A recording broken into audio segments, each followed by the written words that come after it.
Beauty captures attention, but attention is temporary. Obsession is psychological. When someone becomes entirely predictable, emotionally exposed, endlessly reassuring, always accessible, mystery disappears. And once mystery disappears, imagination dies with it.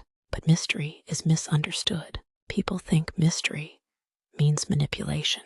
Real mystery is inner fullness. It is the silence of someone who is not desperate to prove themselves constantly. Someone whose emotional world feels complete even when nobody is watching.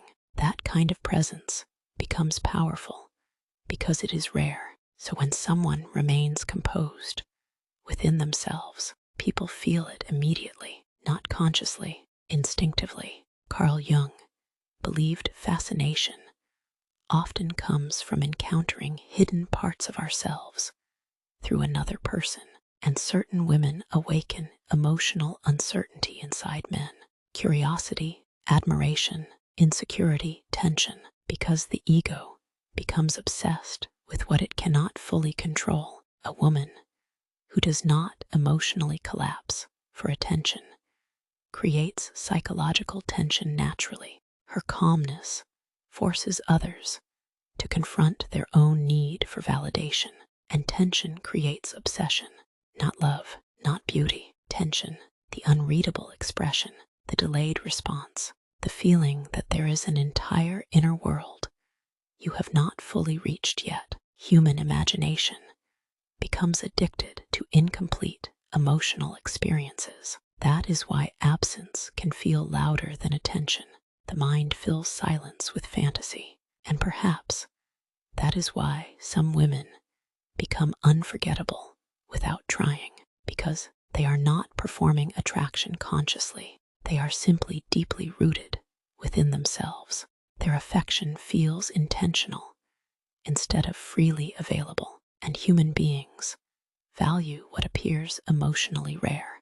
Niccolò Machiavelli understood something dangerous about people. Perception often matters more than reality. Composure itself creates power. The person reacting less emotionally usually controls the emotional atmosphere entirely, and intelligent women have always understood this instinctively, not because they wanted to manipulate men, but because emotional discipline creates gravity. There is something unsettling about a person who seems emotionally complete alone, not lonely, not detached, simply unafraid of their own solitude.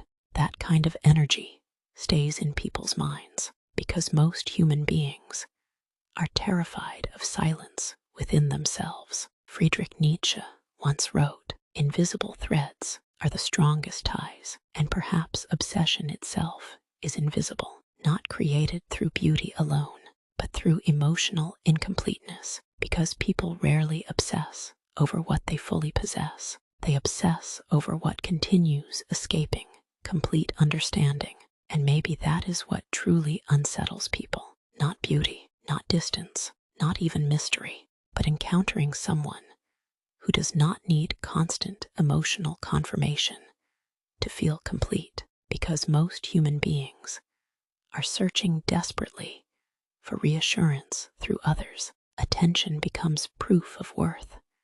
Desire becomes proof of existence. So when they meet someone who seems untouched by that hunger, fascination begins naturally, not because that person is perfect, but because they appear internally free. And freedom is seductive. Perhaps obsession is never really about possession at all. Perhaps it is the mind trying to understand a person who reminds it of something it lacks within itself: calmness, restraint, inner stability, the ability to exist without constantly asking, "Am I enough?" Maybe that is why some people stay in our minds longer than those who loved us loudly, because mystery does not always come from hiding things. Sometimes it comes from having depths people cannot fully reach. And maybe the real question is, do people fall in love with others or with the parts of themselves